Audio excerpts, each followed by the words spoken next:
Salut David, Allô, Habib. comment vas-tu? Ça va très bien, toi? Bah très bien, très bien. T'as vu la tornade hier? T'as eu une tornade toi de ton côté ou? Et non, mais il y a eu du tonnerre et à un moment donné, il y a eu un coup d'éclair avec le son. Ça a tellement été fort. Ça vibrait dans le salon. Puis je pensais, là, tu Oui. sais, l'hiver, quand le tracteur, la gratte passe, le son que ça peut faire quand t'es proche, là, le Oui. genre de grattement, ça a fait la même chose, mais plus fort encore avec la lumière. Ça a été, ça m'a surpris, là. Bah dis donc, là, parce que nous, ici, pas loin, il y a eu une mini tornade qui s'est faite. Elle a renversé Ouais. même une camionnette et tout. Mais en tout cas, nous, aujourd'hui, on va quand même profiter de passer un beau moment ensemble. Donc, merci d'être venu à mon petit podcast conseil de papa. Merci beaucoup, ça me fait un grand plaisir. Bah, t'es papa toi-même de combien d'enfants? Un enfant. Un enfant, donc. Parle-moi un peu de toi et de ton enfant, pour mieux te connaître. Eh bien, moi, mon Dieu, moi, je suis entrepreneur dans la vie. C'est ce que je fais dans la vie avec ma conjointe. On est d'abord amoureux. On est partenaire de vie avant d'être partenaire en affaires. Ça fait 7 ans qu'on fait ça. Et puis, ben, la vie nous a donné l'immense chance d'avoir un enfant aujourd'hui qui, mon Dieu, est tellement le soleil de notre vie, avec son caractère, toute sa personnalité et tout. Donc, puis étant donné quelque chose que je trouvais, c'est qu'à travers notre travail, nous, étant donné qu'on est les propriétaires de l'entreprise, on peut travailler également de la maison. Donc, notre entreprise est fondée sur le télétravail avant que ça devienne populaire durant la COVID. Mais ce qui a fait en sorte que notre enfant, on a pu le garder avec nous longtemps au début. Même si on devait travailler, on a eu la chance de pouvoir la voir grandir parce qu'on n'avait pas disons, la pression de retourner dans un travail physique. Évidemment, ben, pour nous, c'est nous qui décidons, donc c'est plus simple, là, mais j'ai souvent eu des pensées pour les gens, les parents qui devaient retourner au travail hâtivement, avec le stress de garderie. Nous, on a une garderie tardivement, là, les choses étant ce qu'elles sont avec les places disponibles, mais on a eu cette chance-là de l'avoir avec nous pendant tous les jours, pendant 2 ans facile avant d'avoir la garderie. Donc, ça a été merveilleux d'assister à tous ces petits moments-là. Ah, bah je te comprends très bien avec ça, parce que pareil, moi, avec le télétravail, c'est quelque chose que je fais depuis des années, avant que l'impression que tout le monde entier est en train de le découvrir. Par rapport à nos métiers, et je trouve qu'on a cette chance-là de pouvoir le faire. Donc, est-ce que tu as un événement, du coup, particulier qui t'a marqué, peut-être, là, pendant les 2 ans que t'as pu vivre? Mon Dieu, il y a tellement de choses. Ben, marqué, en fait, c'est autant positivement que, ben, disons, négativement, mais il n'y a rien de négatif en soi. Là, c'est plus les premières fois que, exemple, que c'est toi. J'ai dit elle parce qu'on a une petite fille, là. Les Oui. premières fois, le sentiment, ben, puis même si c'est rien, parce que la plupart du temps, c'est juste un petit tout, quelque chose, puis là, ça reste coincé, mais là, tu deviens, tu sais, c'est ce genre de moments-là marquants qui viennent te chercher au cœur, les premières fois qu'elle tombe malade, ce genre de choses-là dans le cœur d'un parent, mon Dieu, tu prendrais tellement la maladie pour elle, même si c'est juste un rhume, là, ils font tellement pitié. Et de l'autre côté du spectre, ben, tous les moments où est-ce que tu es tellement fier de ton enfant que les premières fois qu'elle est toute petite, qu'elle se tourne sur la ventre, les premières fois qu'elle se tient debout, les premières fois les premiers pas, les premiers mots, ses premiers dessins, ses premières réflexions toute seule, c'est son premier, ses premières fois qu'elle est dans son univers avec ses jeux, elle se fait des scénarios, tout ça pour moi c'est tout le temps c'est tout le temps des moments de merveille. Donc tout ça me marque et j'ai tellement plein de bons souvenirs, même si il est toute petite encore, c'est tout récent, mais c'est quand même plusieurs moments que je chéris dans mon cœur.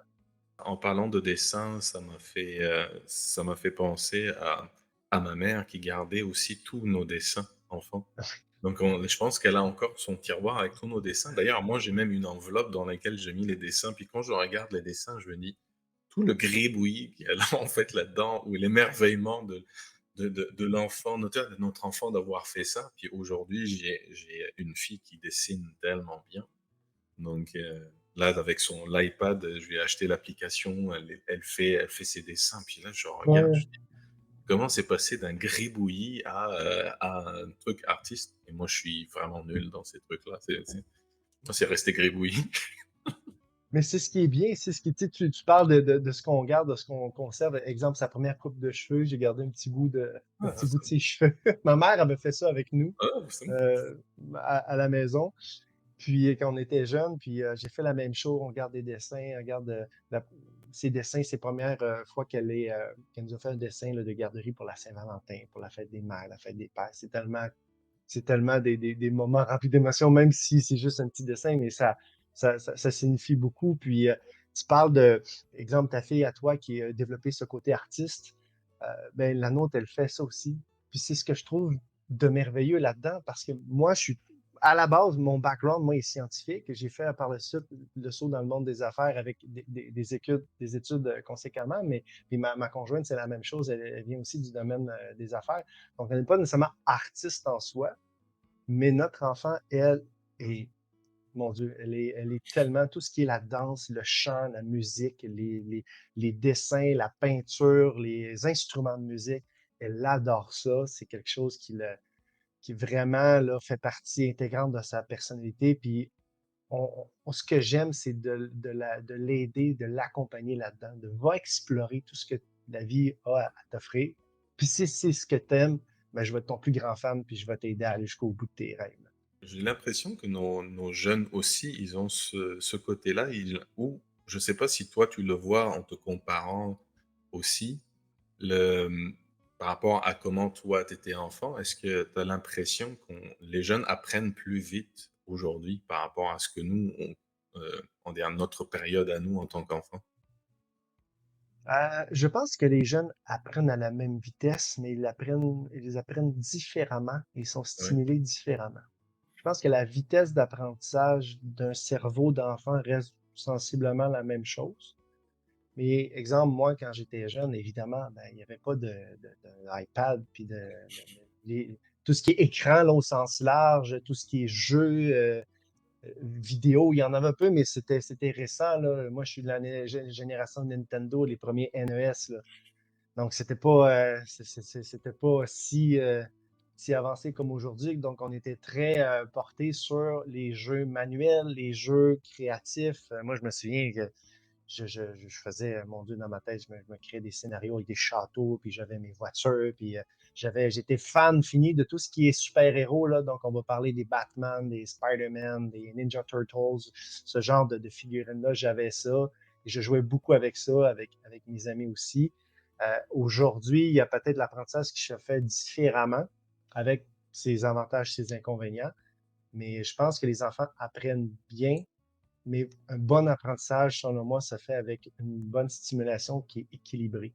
Parce que trop de stimulation comme pas assez, à mon avis, c'est pas idéal. Là. qu'est-ce qui a changé dans ta vie quand tu es devenu papa? Tout. Tout a changé. Puis on fait des blagues sur plein de choses, mais euh, tout a, j'ai- j'ai appris, ben pas j'ai appris, mais j'ai découvert plutôt un nouveau type d'amour. Parce que ma conjointe et moi, évidemment, on s'aime éperdument, mais c'est un amour qui est romantique. Mais quand tu as un amour de parent-enfant, c'est un autre amour. Puis j'ai découvert cet amour-là avec une joie sans bon sens de l'avoir, au début de constater quelques moments après sa naissance. Tu te dis, waouh, c'est mon enfant, là. C'est vraiment mon enfant de moi, de ma conjointe, de nous. On a fait ça et c'est notre plus belle réalisation à vie. Peu, peu importe, toute réalisation confondue, c'est notre plus belle réalisation à vie. Puis, mon Dieu, j'ai appris beaucoup sur moi, sur des choses que je savais pas nécessairement, des inquiétudes que j'avais, ou des choses que je savais pas que j'étais aussi bon que ça, exemple. Ce genre de choses, des petits réflexes. Mais il faut dire que plus jeune, quand j'étais au début d'adolescence, ma mère a ouvert une garderie à la maison. Donc, une garderie qui était subventionnée puis affiliée avec les CPE. Là. Donc, pendant, je pense, 15 ans, ma mère a eu ça. Elle a fait ce métier-là, donc d'éducatrice avec une garderie à la maison. Donc, j'ai eu la chance, jeune, de pouvoir être en contact avec des jeunes enfants et d'apprendre de ma mère comment bien m'occuper des enfants. Mmh. Donc, j'ai quand même couvert une bonne partie, mais tout l'aspect parental de s'occuper d'un enfant, évidemment, je ne l'avais pas à cette époque-là. Mais tout ce qui est euh, bon, nourrir un enfant, changer des couches, s'occuper de lui, jouer avec lui, comprendre, l'aider à se développer, ce genre de choses-là, ben, évidemment, ça faisait longtemps que j'avais pas fait ça, puisque ça fait longtemps que ma mère n'a plus cette garderie-là, mais euh, c'est comme revenu instinctif. Puis j'ai pu le faire, j'ai pu aider ma conjointe aussi là-dedans, ne serait-ce que le bon sens de la couche. Aussi, Ah, ça aussi je me drôle rappelle. que ça puisse être. Combien de parents mettent des couches à l'envers, tu sais? Mais quand on sait pas, on sait pas. Donc, on a pu se supporter là-dedans. Puis elle, avec son côté maternel, elle a lu beaucoup de choses également là, dans des livres, des conseils de son côté aussi. Elle m'a appris des choses également. Donc, on s'est beaucoup supporté là-dedans. Puis, j'ai appris, mon Dieu, j'ai découvert tellement de choses. J'ai découvert le plaisir de retomber dans un univers d'enfant, de juste accompagner son enfant dans son univers à lui, puis de dire, OK, tu veux faire la course, parce qu'aujourd'hui, ben, elle adore faire la course. On va faire la course. OK, parfait. On s'imagine jouer, bon, elle aime beaucoup les princesses. Et qui fait la princesse déguisée? C'est papa. Alors, J'imagine bien. je me fais mettre des tresses, je me fais mettre des petits collants brillants sur les ongles, mais c'est le plaisir de juste être avec son enfant, puis de l'avoir s'épanouir, puis d'être tellement heureuse de jouer avec son papa, puis de faire une princesse de son papa ou de faire n'importe quel autre jeu. C'est des purs moments de bonheur. En parlant de ça, moi j'ai eu deux flashs comme ça. Le premier, c'est avec ma sœur quand j'étais au Liban et quand j'avais des cheveux. Ouais, c'est que ma sœur aimait toujours me faire des tresses. Donc elle passait son temps, moi je suis sur le canapé en train de regarder la télé et elle passait son temps sur ma tête en train de me faire des tresses de partout. Et puis ma fille, là, le deuxième flash, c'est que c'était, je pense, on se réveillait après le Noël ou jour de l'an, puis elle avait envie de me maquiller. Et elle me maquille tout le visage, les cheveux, j'étais un arc-en-ciel de toutes les couleurs. Et moi, j'étais là, j'ai encore des photos qui sont sur Instagram, juste ce moment-là. Mais moi, je me laisse aller dans ces trucs-là. Je dis, elle avec le plaisir de le faire. Puis, je suis sorti, ma moustache était X couleur, mes cheveux, j'étais là, mais c'est quoi cette tête? En même temps, j'avais le plaisir de fermer les yeux et d'attendre de voir ce que je vais devenir. Donc, mais j'avais des cheveux encore, là. Je sais pas si on peut le faire, mais ça fait être, ça peut, je peux mettre une perruque. On verra bien. Oui, c'est ça, c'est ça. Est-ce qu'il y a une chose que tu aurais aimé savoir avant de devenir papa? Une chose que j'aurais aimé savoir, c'est une bonne question. Euh, je serais porté à dire que non, parce que il y a une certaine beauté dans le fait d'apprendre sur le tas à être parent. Parce que ça enlève rien à quiconque, là, que ce soit des conseils de gens de notre entourage ou des conseils d'experts dans des livres, ce genre d'éléments-là. Mais des fois, les conseils s'appliquent pour un contexte et pour un enfant en particulier, puis ça marche pas pour toi nécessairement. Puis le fait de pas trop savoir les choses, parce qu'il y a des choses qu'on a su qui sont très bien aussi, puis qu'on a appliquées, puis c'est parfait, mais il y a d'autres choses qu'on a su, puis on a tenté de les appliquer, ça n'a pas marché. Peut-être qu'on les a mal fait, je sais pas, l'histoire, l'histoire, on ne saura jamais.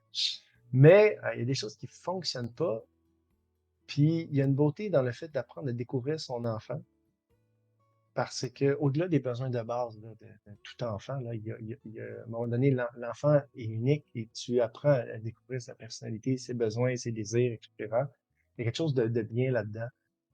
Puis, il y a l'apprentissage que j'ai fait, un conseil que je me suis donné, puis que j'ai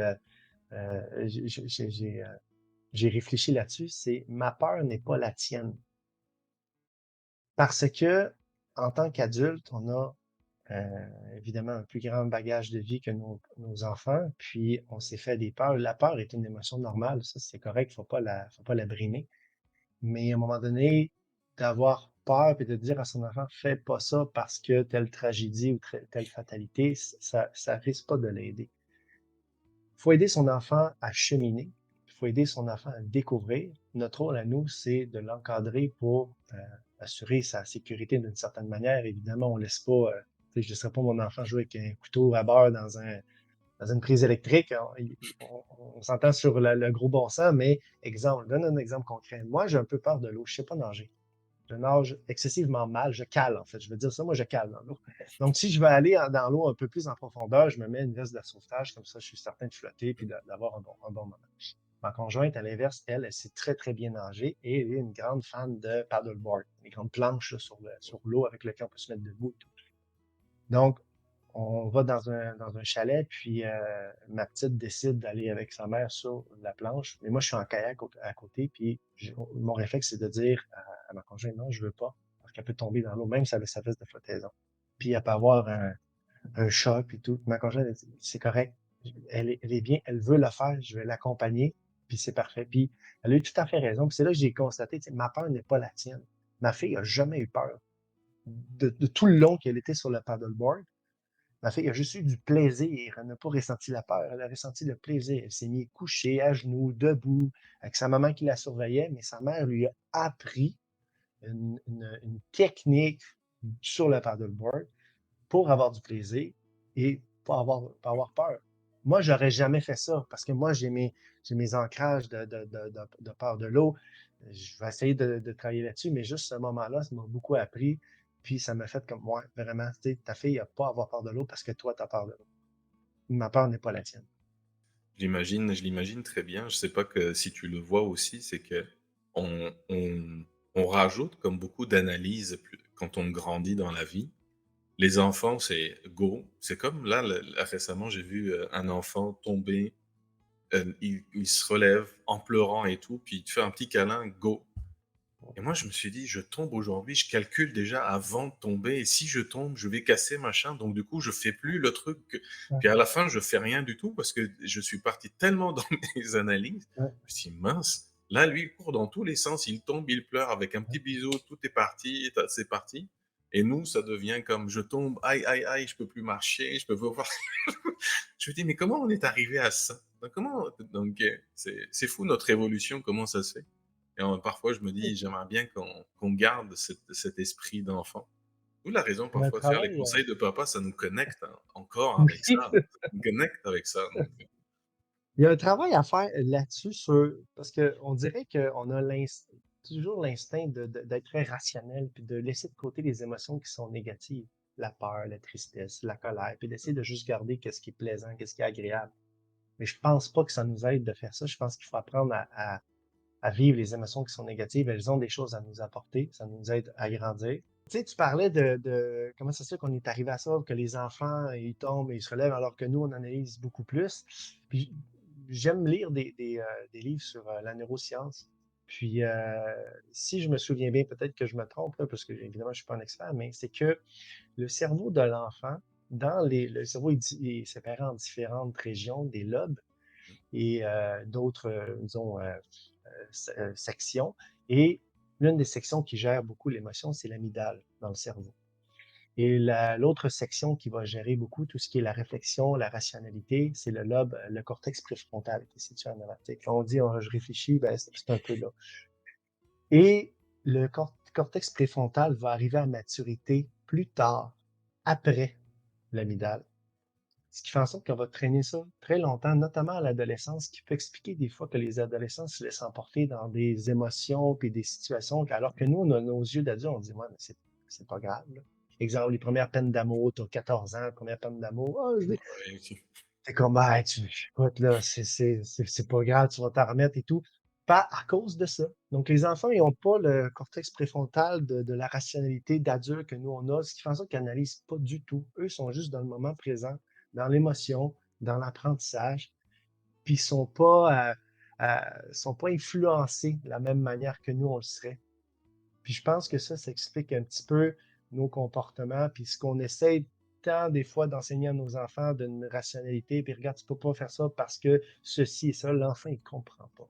Il va comprendre de par l'expérience, de par les essais, les erreurs, puis de par l'émotion, puis c'est plus tard, à un moment donné, qu'on peut avoir la discussion d'adulte ou une discussion un peu plus, disons, avec du contenu plus plus élaboré pour expliquer des choses à notre enfant. Mais quand ils sont petits, la seule chose à faire, c'est de juste être, voici, tu as fait ça, voici la réaction, est-ce que tu as aimé ça? Non, pourquoi? Telle affaire, bon, on ne le fera plus, on va le faire, tu as aimé ça, tu as eu du plaisir, oui, c'est le fun, hein? D'accord, c'est la découverte. Fait que humblement, je pense qu'il peut expliquer un petit peu certaines choses. On a plus d'informations aujourd'hui qui nous permettent de mieux comprendre le comportement aussi de nos enfants, mais aussi comprendre notre comportement à nous. Ouais. Et je trouve qu'avec notre casquette de papa, on va dire nouvelle génération, on prend ça aussi en compte. Ce qui fait, c'est que ce que tu viens de dire n'est pas ce que moi j'ai vécu avec mon papa, puis c'était pas de la même façon, c'était une autre culture, c'est une autre façon de faire. Et lui, c'était ça qui était bien aussi de faire, mais avec la connaissance que lui, il avait. Donc nous, on a un peu plus on va dire, de connaissances, de façon de comprendre, des générations aussi d'analyse. Toi, tu es monde scientifique, je suis du monde scientifique aussi. Donc il y a cette partie-là aussi qui nous permet de mieux comprendre ces aspects-là. Puis moi, ça me fascine. Ça me fascine. Et puis plus on comprend, plus je me dis, on connaît vraiment rien. Tu vois. On Ah a oui. l'impression d'avoir puis ah il y a ça aussi. Ah mais encore ça, mais il y a encore ça. Puis je dis ok, ça finira jamais. Et puis les nombres de variables, c'est fou. Ah oui. Donc Plus c'est tu apprends, plus il y a des questions. Donc, à chaque oh, réponse qui s'ajoute, il y a trois questions qui sortent. écoute, moi parfois je me dis j'aimerais bien être comme mon chat. Tu vois, il a conscience de rien du tout. Il est là, il regarde le jardin toute la journée, il dort. Je dis, nous, cette conscience-là qui est rentrée dans notre tête, elle est venue faire poser des questions et ça finit jamais. À un moment donné, Ouais. tu as besoin, arrête maintenant, Ah ouais. j'aimerais bien juste ne penser à rien. Quelle qualité tu admires chez ton enfant? Ah mon Dieu, j'admire sa fougue. Comme je disais, on parlait de la peur tout à l'heure, hein. Oui. Elle a pas peur de grand-chose. Des fois, elle va réagir sur Ah, une bébite, mais après ça, elle regarde, c'est juste une fourmi. Ah, d'accord, la fourmi, elle va la prendre sur son doigt, puis elle va l'observer. Tu sais. C'est sa spontanéité. Sa, elle est très directe, mais elle est en même temps tellement douce, tellement pure, tellement. Si on pouvait garder ça jusqu'à l'âge adulte, je pense que notre monde se porterait mieux. Les enfants entre eux sont généralement, une grosse, grosse majorité, là, généralement tellement gentils puis généreux, puis ils veulent juste se découvrir puis jouer ensemble. Ils veulent juste avoir du plaisir puis connecter. C'est très, très rare que, il y en a évidemment, mais que des enfants vont être fondamentalement méchants. Puis souvent, ça s'explique par des exemples qu'eux ont vus ailleurs.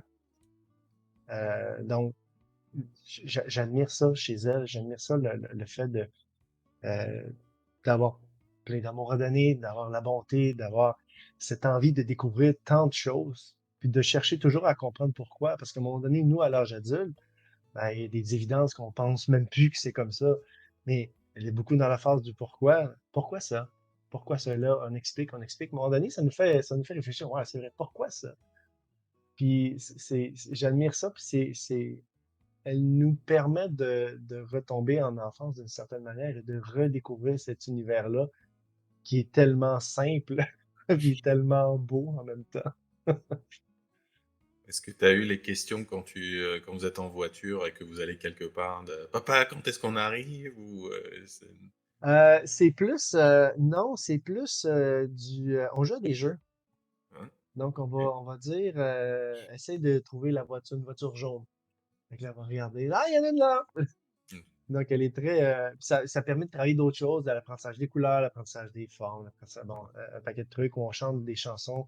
Je disais plutôt qu'elle aime beaucoup les chansons, donc on va chanter des chansons, des comptines ou plein de choses. Puis ça m'épate parce qu'elle a l'oreille quand même. Elle se souvient des chansons, des paroles, de l'air en soi. Des fois, elle me reprend. Non, papa, pas comme ça. Donc, c'est ce qu'on fait en voiture, c'est drôle. Super. Est-ce que tu reconnais des traits de caractère dans ta fille qui te ressemblent, toi, quand tu étais enfant? Ah, Ça, tellement, tellement. J'ai travaillé, en fait, j'ai travaillé beaucoup là-dessus. Je suis beaucoup moins pire, mais quand j'étais jeune, surtout à l'adolescence, j'étais très impulsif.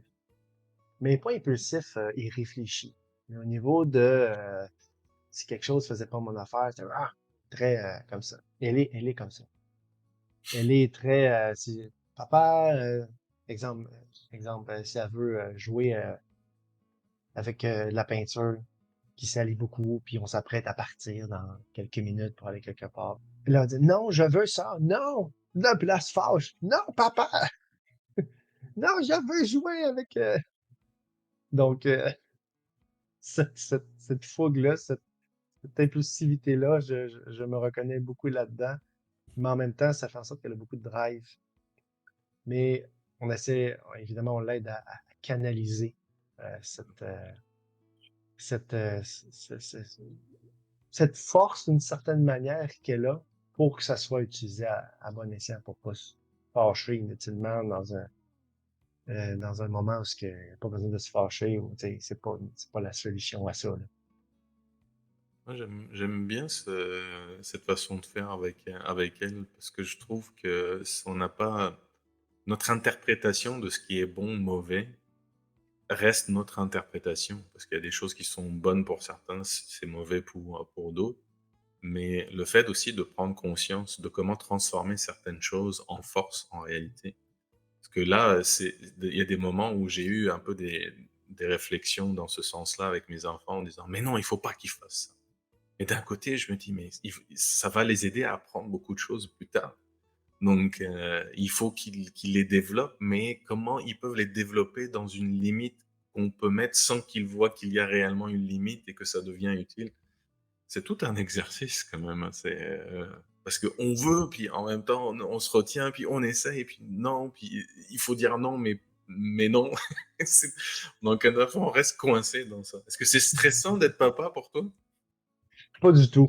OK. Pas du tout. J'ai pas de stress avec ça.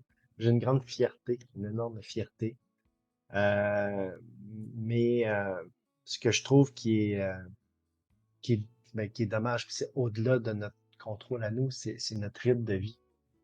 Notre rythme de vie va très vite. Puis des fois, bon, allez, il faut aller à la garderie, il faut faire ci, faire ça, bon, maman a un rendez-vous, papa a un rendez-vous. Tu sais, on prend moins le temps de vivre les moments. Puis nous, on a décidé d'essayer de prendre plus le temps de vivre les moments, de faire plus d'activités, notamment la fin de semaine. C'est sacré pour nous, c'est un moment de famille. Mais là, exemple, on va la chercher à la garderie, puis elle revient le soir, ben, on passe du temps avec elle. À la table, pendant qu'on mange, on n'a pas le cellulaire, on regarde pas les écrans. On prend du temps. Puis on l'inclut dans nos conversations. Parce qu'on s'est rendu compte, c'est ma conjointe qui s'est rendu compte de ça. On se parlait, elle et moi. Et là, notre petite faisait du bruit, puis faisait plus de bruit comme pour essayer de nous enterrer dans notre discussion, jusqu'à temps qu'on se rende compte qu'à un moment donné, maintenant, on était comme, mais pourquoi tu fais ça?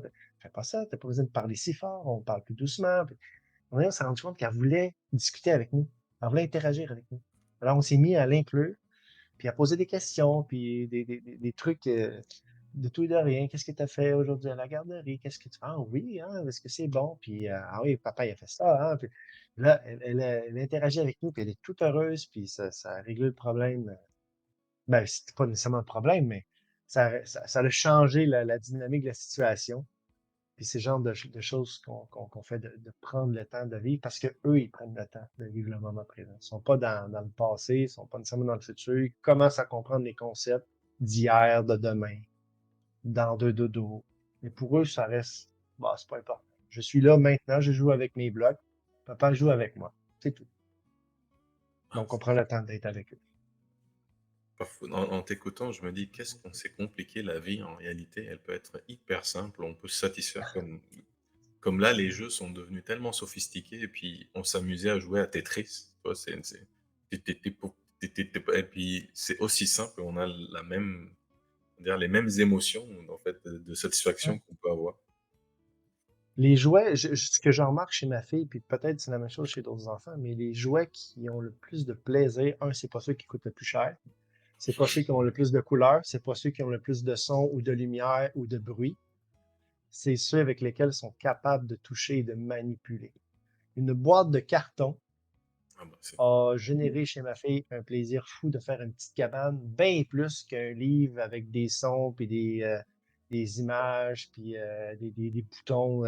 Elle a touché à ça puis quelques jours puis Ça m'a Merci à plus vous. jamais servi. Mais ces crayons, ces pinceaux, ces blocs, le carton, le papier de faire des dessins, c'est toujours gagnant. Les enfants aiment ça, faire ça.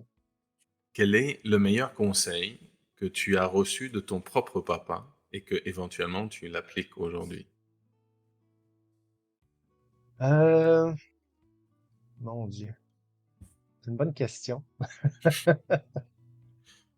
Euh, je pense que je, je pense que c'est pas nécessairement un conseil verbal, mais c'est un conseil comportemental. Puis je parlais d'être dans l'instant présent, hein, puis je pense que c'est ça. Parce que mon père, quand il est avec nous, il est 100% avec nous. Puis il y a tout le temps, il y a tout le temps, il nous a toujours écoutés. Quand il nous écoute, puis il nous a toujours dit, si tu as quelque chose, dis-le moi, puis je vais t'écouter, puis je te jugerai pas. Puis c'est vrai, il juge pas. Il a tout le temps été une bonne oreille pour nous. Puis il a toujours été présent. Même s'il travaillait beaucoup quand j'étais plus jeune, quand il revenait à la maison, il était là. C'était 100% là. C'était un bon exemple. Donc, je pense que ce conseil-là, tu sais, parfois on apprend par les exemples. Oui. On peut apprendre par, quand on se fait dire quelque chose, mais on apprend beaucoup plus en fait par l'exemple des comportements et des gestes. Je pense que j'ai gardé ça, puis c'est ce que j'essaie d'appliquer avec ma fille aujourd'hui. Et je pense que je réussis bien là-dessus. Donc, d'être présent, c'est vraiment. Parce que je me souviens quand j'étais jeune, je me souviens de plein de moments où ce que je jouais avec mon père au sport, au baseball, j'allais avec lui de plein de choses. Puis il me faisait tellement rire, il me fait encore rire aujourd'hui, mais c'est une des personnes qui me faisait le plus rire. Fait que de par ces exemples-là, ben, c'est la même chose. J'ai développé un peu le sens de l'humour grâce à lui, ce genre d'éléments-là, puis que je reproduis avec ma fille, et que là, c'est moi qui ai tellement de plaisir avec ma fille, on rit, puis on fait plein de choses. Fait que, en réfléchissant, c'est un peu, ben, c'est l'apprentissage, un des legs que mon père a eu de ses conseils d'une certaine manière, tu sais, d'être, de montrer l'exemple, ben, c'est un peu ça, là. Comment aimerais-tu que tes enfants se rappellent de toi? Disons ta fille, comment tu dis tiens, bah, tu vis des moments avec Euh, elle, comment je tu... veux Oui. je veux qu'elle se rappelle ou qu'elle sache que quoi qu'il arrive, je serai toujours disponible et je serai toujours son phare ou son centre, son safe space pour elle. Parce qu'elle va pouvoir tout me dire, peu importe c'est quoi, papa va t'aider, papa va discuter, papa va réfléchir avec toi. Je ne vais pas t'imposer une idée non plus, puis je vais pas. Mais si tu as un endroit où est-ce que, ou si tu as quelqu'un avec qui te référer, ben, sache, souviens-toi que t'as toujours la porte ouverte avec moi. Est-ce que tu penses que tu as besoin de lui dire ou elle va le comprendre avec ton comportement Je avec elle? pense qu'elle va comprendre le comportement. Et ce que je trouve bien, en fait, c'est que autant moi que ma conjointe, on agit de la même manière à ce niveau-là. Donc, puis ma fille le comprend. Puis les enfants vont faire souvent cette chose-là, mais on dirait qu'il y a une petite différence de quand moi, je dis non, évidemment, ben, maman, là, on va essayer avec maman. Donc, maman et moi, on est sur la même longueur d'onde à ce niveau-là, mais il y a bien des choses que, dans, exemple, des générations passées de papa, peut-être qu'il ne fait pas qu'aujourd'hui, je suis content de pouvoir vivre. Je suis content d'avoir pu changer des couches. Je suis content d'avoir pu lui donner le biberon. Je suis content d'avoir pu la traîner en poussette. Je suis content d'aller au magasin faire des commissions avec elle tout seul. Je suis content de faire plein de choses qui auparavant étaient plus réservées à la maman. Ce qui fait en sorte que j'ai l'impression que notre fille fait pas de différence entre papa c'est plus ça puis maman c'est plus ça. C'est mes parents, les deux. Je sais qu'avec les deux, je suis capable d'être en sécurité, je suis capable d'être aimé, je suis capable d'obtenir ce dont j'ai besoin pour grandir, peu importe c'est quoi, de manière égale. Parce que papa et maman sont euh, équivalents et sont présents de la même façon dans ma vie. Que penses-tu du rôle de papa dans notre société d'aujourd'hui? En fait, je trouve que c'est un rôle fondamental. Je trouve que, en fait, je suis content de constater parce que dans le quartier où on habite, nous, c'est un quartier très familial, là. Il y a un parc pour enfants, une petite école. Donc, je suis content de constater que je vois beaucoup de papas être dehors à faire des activités avec leurs enfants, avec maman ou sans maman. Ce que je me souviens pas nécessairement d'avoir vu quand moi j'étais jeune tant que ça ou de ce que historiquement là, on pouvait observer. Donc, je suis content de voir ça. Je suis content de voir que il y a certains carcans là, ou certaines pensées qui s'effacent Mmh. par rapport au rôle de papa. Donc, on en prend plus. Il y a moins de gêne de faire certaines choses en tant que Ouais. papa, on dirait. Et je suis content de ça. Je suis content qu'il y ait moins de pression d'une certaine manière. Je suis content qu'il y ait beaucoup plus d'équilibre dans les couples aussi. Parce que moi, en tant que papa, j'ai beaucoup aidé ma conjointe euh, quand elle était enceinte, puis par après, là, pour une femme, faire un accouchement, là, c'est pas l'événement le plus, on dit demandant, c'est certainement dans le top 3 de plus demandant de leur vie de mettre au monde un enfant, là, on s'entend, là. Donc, il y a beaucoup d'humilité que j'ai eu en l'accompagnant puis en l'observant mettre au monde notre enfant. Puis j'ai dit, écoute, comment on dirait, pas ma reconnaissance, mais mon admiration, c'est ça que j'ai dit. Tu as mon admiration éternelle pour tout ce que tu as fait. C'est incroyable. Donc, ça, je suis content de ça. Puis le rôle des papas, à mon avis, est aussi fondamental que le rôle de maman. Euh, puis, c'est ça. Ça cogne dans la porte en arrière, j'entends papa! Donc, c'est ça la beauté d'avoir, d'être parent aussi. Mais non, pour revenir à ta question, le rôle des papas, pour moi, est fondamental en tant que figure, en tant que ce qu'on peut apprendre à nos enfants, ce qu'on peut, chaque papa est différent, chaque couple est différent. On n'apprend pas les mêmes choses, on lègue pas les mêmes choses, mais je pense que euh, les papas sont un super atout dans la vie d'un enfant, tout comme les mamans sont super atouts. Puis c'est comme un yin et un yang. Donc c'est un tout qui est ensemble. Puis voilà. Est-ce que tu as un conseil en particulier à donner à un nouveau papa ou un futur papa? Parce que tu étais quand même pas loin, ça fait peut-être Ouais. quelques années. Ce serait lequel? Euh, c'est un conseil, ben, parce que d'une certaine manière, j'ai fait ça. Je me rends compte que c'est pas ça. C'est ce que tu penses qui va se passer, va pas se passer. Ah bah, c'est rassurant. Puis autant dans les deux côtés. Il y a un côté, c'est ah moi là, moi je vais faire en sorte que mon enfant, moi je vais lui dire ça. Nous ça va se passer comme ça. Notre routine va être comme ça. Mais ça marche pas comme ça. Ça marche pas comme ça. C'est tu l'enfant est pas conscient de toutes les règles qu'on se met, puis des normes, puis de ci, puis de ça. Tu sais. Ton rôle à toi, c'est de l'accompagner le meilleur possible dans un cadre qui est raisonnable, qui fait du sens pour son développement. Mais des fois, tu n'as pas le contrôle sur tout. Donc, il faut choisir ses batailles. Puis l'autre côté aussi de ce que tu penses qui va se passer, va pas se passer, c'est, on parlait des peurs un peu plus tôt, tu sais. Mmh. Ah mon Dieu, à court, fais attention, là, tu vas tomber, tu vas te faire. Mais non. Même si elle tombe, elle va tomber, on va apprendre. C'est tout. C'est pas si grave que ça. Donc, si tu penses qu'elle va se faire mal, elle va se mettre à pleurer, puis là, ça va s'infecter dans la joue, ben non. Respirons, ça va bien aller. C'est pas si grave que ça. Donc, des fois, on a les émotions, on a les peurs, ce genre de choses-là. C'est pas, si- c'est pas si pire que ça, tu sais. Elle fait de la fièvre, elle fait 38,5, 39. Oui, ça crève le cœur. Oui, elle fait pitié. Oui, elle pleure. Oui, on dort mal. C'est normal. Mais règle générale, là, tu fais, puis peut-être il y a c'est d'autres conseils, là, mais tu fais tout le temps de ton mieux. Dis-toi que tu fais toujours de ton mieux au meilleur de tes connaissances pour ton enfant.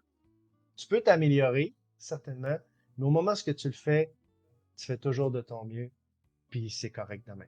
Sinon, si tu sens qu'il manque de quoi, va chercher de l'aide, tu sais, mais tu fais toujours de ton mieux pour ton enfant, ça c'est sûr. Ça, il y a beaucoup, je pense, de nouveaux papas, de futurs papas qui aimeraient bien entendre ce que tu viens de dire. Donc, Ouais. Ben, tant mieux si ça peut les aider. Est-ce que tu as, je pense que tu as regardé le site de conseil de papa, de Papa Ab. Est-ce qu'il y a un conseil ou plusieurs qui te parlent le plus, qui t'inspirent, qui t'ont marqué dans ce qui est publié déjà? Oui, il y en a un, c'était la raison de ta colère. Hmm. Parce que ça, c'est important. Et je vais l'aborder, j'espère l'aborder de la bonne manière. Parce que, comme je disais, on essaie souvent de mettre de côté les émotions qui sont négatives. Tristesse et tout, la colère en fait partie.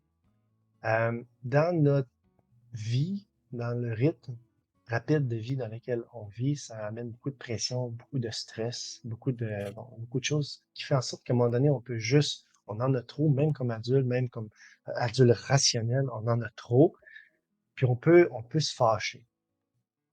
Nous, en travaillant à la maison, des fois, on est avec des clients en virtuel, on est très concentré sur une tâche, puis des fois, notre fille arrivait, puis tout. Elle le sait pas. Elle est pas consciente de ça. Puis elle, ce qu'elle fait, c'est sans aucune malice. Là, ça sert à rien de se fâcher après ton enfant parce que tu es trop stressé, parce que tu as des soucis, je sais pas quoi. Cet enfant-là est tout sauf la raison de ta colère, la raison de ton stress et la raison de ton état. Cet enfant-là, c'est ta plus belle réalisation et c'est censé être ta source de bonheur. Donc, ne déverse pas ta colère sur ton enfant parce qu'elle a rajouté une goutte dans ton océan de stress. Elle ne le sait pas. Ou il ne le sait pas. Puis ce que ça fait, ça mène à rien. En fait, il y a pas de, rien de bon de faire ça, de faire ça. Et si je parle comme ça, c'est que j'ai aussi, comme certains parents, à un moment donné, eu comme là, ça suffit, là, arrête, je suis occupé et tout. Mais tu t'en veux éperdument après, là. Je sais pas, elle veut juste te montrer le beau dessin qu'elle a fait ou juste que tu joues avec son toutou. Ce qui fait en sorte qu'à un moment donné, tu te dis, ça me sert à quoi? Je veux dire, c'est complètement stupide d'agir comme ça. Et c'est là que la réflexion arrive sur comment je peux euh, montrer le bon exemple à mon enfant, comment je peux lui montrer de bien gérer les émotions, comment moi je peux faire une bonne distinction entre mon travail ou ce qui me stresse et le moment présent, la petite bulle, on dirait sacrée que tu as avec ton enfant. C'est comme s'il n'y a rien qui devrait rentrer là-dedans, autre que le bonheur d'être ensemble. Puis, c'est pas facile de faire ça, par contre, parce que quand tu es fâché, quand tu es stressé et tout, là, tu ne te mets pas à dire, bon, là, je suis fâché, je veux me calmer. Non, c'est pas ça. Donc, moi, ce que je faisais, c'est que ben, j'ai une bonne capacité à couper net entre deux événements ou quelque chose comme ça. Hmm. Ce qui fait en sorte que si j'étais très stressé sur un travail ou la rédaction d'un document quelconque et tout, puis ma fille avait besoin de mon attention, OK, parfait. Je ferme l'écran, je tasse tout. Oui, tu veux jouer au casse-tête? Parfait, viens, on va aller jouer au casse-tête. Puis le temps que tu vas lui donner, là, même si c'est 10 minutes, là, c'est pas ce 10 minutes-là qui va venir saccager après ça ton horaire de travail, qui va faire en sorte que tu vas devoir être débordé. Ce 10 minutes-là, c'est 10 minutes où est-ce que ton enfant va être avec toi dans un état où est-ce que toi, tu vas avoir pris le temps de te ramener puis d'être disposé à être avec ton enfant. C'est juste 10 minutes, et c'est 10 minutes qui va te faire du bien parce qu'il va te grounder, il va te changer les idées sur ce que tu avais qui te stressait, puis tu vas être avec ton enfant, tu vas passer du temps. Puis pour elle, 10 minutes, 30 secondes, 10 minutes, une heure, elle fait pas de différence. Elle va se souvenir qu'elle a joué avec son papa. Puis après ça, pendant ces 10 minutes, tu lui dis, bon, papa va retourner travailler, ça sera pas long, j'ai fini des choses. Continue ce que tu fais, je vais revenir te voir. OK, papa, à tantôt. Et voilà. Donc, la colère, ça sert à rien, surtout envers des jeunes enfants. Ça risque plus de les troubler qu'autre chose. Je trouve génial ce que tu as partagé parce que c'est l'esprit que moi je cherche à travers les conseils de papa. C'est-à-dire qu'il y a un conseil, il y a une histoire, il y a un comportement, une façon de faire, puis je trouve que le même conseil, il peut avoir des histoires similaires, comme il peut avoir des histoires différentes, comme il peut avoir aussi des des, des façons de comportement qui peuvent être différentes. Je trouve ça génial et c'est ça la richesse qui est, que je recherche en fait à travers le conseil de papa. Merci d'avoir partagé ça. Moi, ça me fait chaud au cœur par rapport à ça. Ça me fait Et plaisir. mais, je trouve aussi, c'est que récemment, j'ai poussé un peu plus loin par rapport au thème de la colère. Donc, je vais prendre une minute pour le partager avec toi. Parce qu'il y a la raison de ta colère, mais je trouve que la colère, elle est là pour une raison quand même particulière. Et je trouve la colère, c'est le moyen d'exprimer la vérité cachée que l'on on n'ose pas dire. Donc, et je trouve ça, en fait, génial. C'est une autre façon qui m'a réconcilié avec la colère, parce qu'au moment de la colère, on sort tout ce qu'on a à sortir. Puis les choses qu'on pense et qu'on retient, en fait, ça fait comme une cocotte minute, et puis boum! Et je me suis dit: «Mince, ça veut dire qu'à travers la colère, il y en a parfois peut-être dans des processus psychologiques, ils te poussent à la colère pour que tu sortes les vraies choses». Et je me suis dit: «Mince, c'est vraiment le bouchon qui va permettre de dire les vraies choses». Puis après on s'excuse, politiquement correct, parce que ceci, parce que cela, je le pensais pas. Mais en réalité, si, tu le penses. Et c'est là où la discussion doit être un plus intéressante. Parce que pourquoi je le pense? Pourquoi machin? C'est comme si après je remets le couvercle et puis je tasse ma colère. C'est aujourd'hui, je l'associe. L'expression de ta colère, c'est l'expression de la vérité cachée que tu as en toi et c'est sur ça qu'il faut travailler. Et moi, je le trouve super positif. Donc, je vais peut-être titiller certaines personnes pour les mettre en colère, pour aller savoir ce qu'ils pensent réellement de moi. Je vais dire: «Arrête, bordel de» mais c'est tu vois, c'est vraiment il y a pas très longtemps que je voyais cet aspect positif un peu de la colère. Donc tu vois, tu as choisi ce conseil-là, je me dis: «Ah, ça tombe bien, je te partage une de mes réflexions autour de ça». Donc, Tu sais, il y a quelqu'un qui m'a déjà dit à propos de la colère, c'est la gardienne de ton intégrité ou de tes émotions. Je me souviens plus si elle a ah, dit ça ouais. de cette manière-là, parce que ce qu'elle me disait, puis c'était très philosophique, mais c'était si tu te fâches, exemple, il y a quelqu'un qui t'arrive et puis, je sais pas là, il t'a dit quelque chose d'aberrant, puis tu te fâches contre cette personne-là. C'est parce que la colère te permet de protéger, d'être gardien de ton intégrité, de tes valeurs. Je suis pas d'accord avec ce que tu fais. Mais parfois, on explose. Donc, si je suis en colère parce que je suis stressé, ma colère, c'est la gardienne de mon calme. Je suis fâché parce que la pression que j'ai au travail augmente mon anxiété et m'empêche d'atteindre mon état de calme. Et ce qui fait en sorte que si on a euh, un autre stimulus qui arrive, puis que ça donne que c'est notre enfant tout naïf qui veut juste notre attention,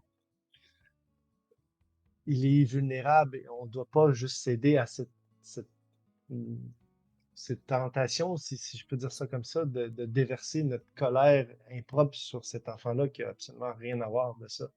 Il ne fait pas partie de cette équation de colère-là. Ce qui fait partie de ton équation de colère, c'est ton état dans ton travail. Qu'est-ce qui fait en sorte que tu es si stressé? Alors, agis là-dessus.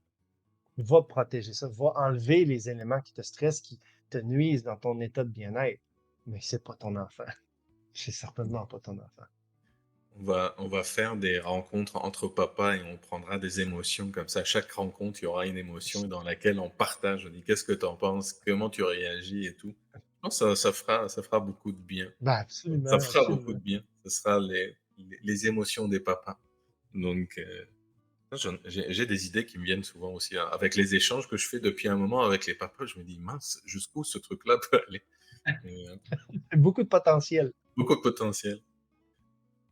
Je vois le temps passer, puis j'ai encore, quelques questions à te poser. Hem, As-tu un souvenir ou une anecdote, particulière que tu aimerais nous partager, que tu vécu avec ton enfant ou sur ta vie de papa? Euh, beaucoup de, Elle est beaucoup actuellement dans dans l'expression d'elle-même, la découverte du monde et tout. Puis, quand ils sont plus jeunes, euh, parfois on essaie de tourner les coins ronds avec des explications un peu bidons, mais que dans leur tête, ça fait du sens. Il vient un temps où ça ne fait plus de sens. Et c'est très drôle quand ça arrive. Parce que je donne un exemple. Dernièrement, ça fait quelques temps, là, mais c'était l'heure du soir, la routine avant le dodo. Donc, on était tous les deux sur le divan, on se collait un peu avant le dodo. Puis là, elle a voulu jouer avec un jeu. Et dans son jeu, c'est comme ça s'appelle Croque-Carotte, là, en fait, pour ceux qui veulent le savoir, là, super publicité pour le jeu. Là, c'est comme une petite colline, là, c'est un jeu de société pour enfants, une petite colline avec des petites figurines de lapins qui montent la colline. Bon, il faut aller manger la carotte sur le dessus. Donc, vous voulez jouer avec ça. Là, j'ai dit, ben non, on peut pas. C'est l'heure du dodo. Il fait noir dehors, c'est la nuit qui est arrivée, puis les lapins, tes jouets, il faut qu'elles fassent dodo aussi. Ils sont fatigués, donc ils vont faire dodo. Donc là, elle se retourne vers moi avec son regard de qu'est-ce que tu me dis là? Elle dit ben non, papa, on va pas faire dodo, c'est des jouets. Puis là, du haut, c'est à peine 3 ans. Là, j'ai fait comme wow, la réflexion que tu as eue, puis tu es capable de faire la différenciation, puis de comprendre que ce que je te dis, ça fait pas de sens. T'es rendu là. Je trouve ça très drôle, c'est très anecdotique, mais je suis en même temps très fier de toi, puis d'assister à ton développement comme ça. Ah, ces petits moments-là, ça nous marque, puis ça reste en nous. Puis tu lui sortiras ça à son mariage. C'est quand le Oui, c'est papa va ça. être là, il y a plus une liste, un parchemin des trucs à partager. Ce sera le moment des lapins. Tu te rappelles le moment Ah, des lapins? Si tu as un conseil à lui transmettre, donc ce serait lequel? Tu veux dire là. Cette fois-ci, c'est à ta fille. tu as tout ce qu'il faut pour réussir, quoi que ce soit. Tu as tout ce qu'il faut. Ça, on parle de confiance, on parle de compétences, on parle d'énergie, de personnalité, t'as tout ce qu'il faut. Si tu veux vraiment, t'as tout ce qu'il faut.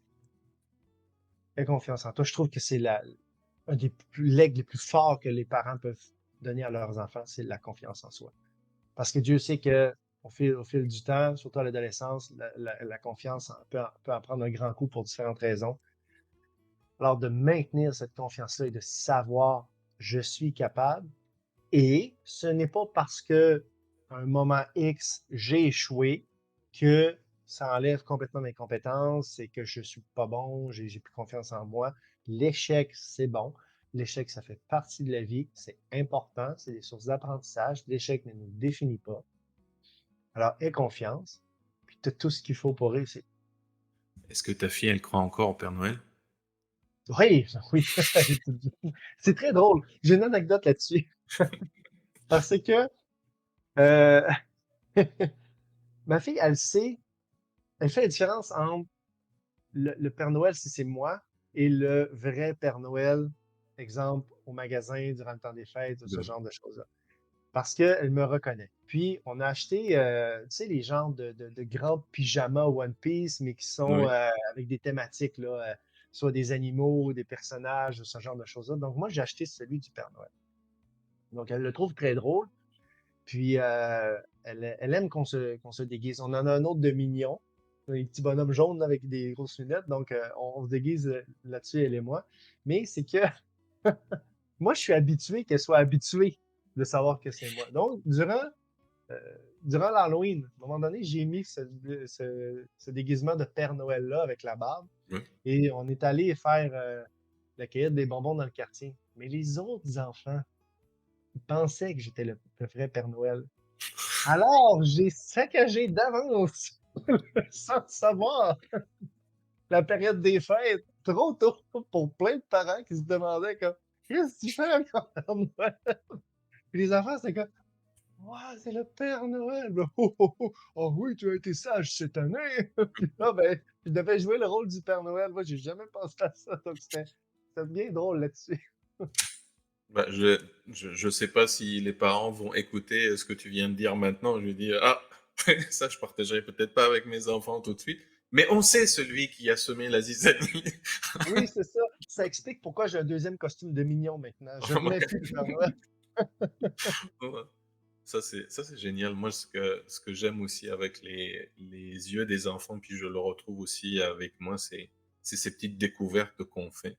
Puis j'ai toujours cet esprit aussi en moi, la découverte de quelque chose de nouveau. Puis je me rends compte que j'ai comme un enfant. Hey, écoute, j'ai découvert un truc, c'est génial et tout. J'ai toujours cette passion. Puis je me dis, mince, je suis un éternel enfant en fait. En réalité, avec mes découvertes, c'est tout le temps comme extraordinaire. Donc j'aime bien ce sentiment-là.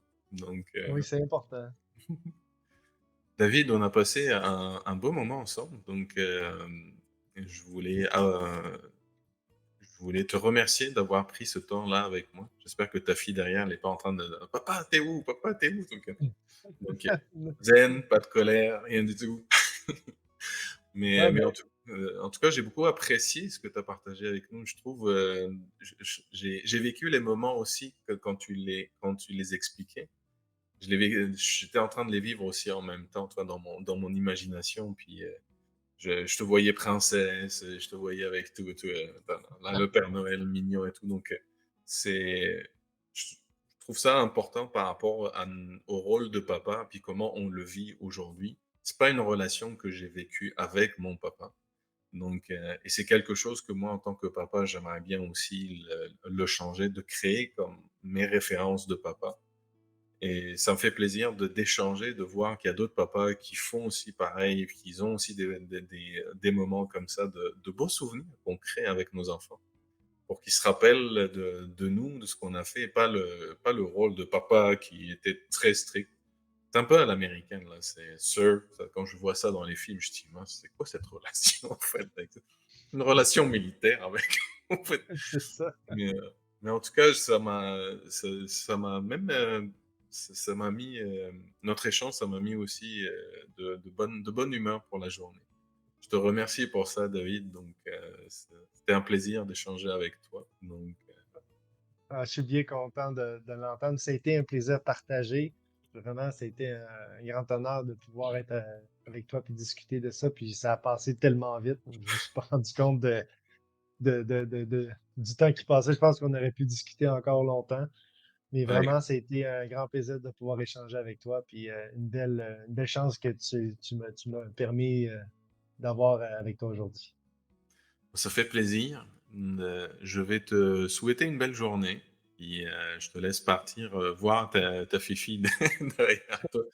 On est- Merci. euh, Bonne journée à toi aussi. Salut, David. Bye bye.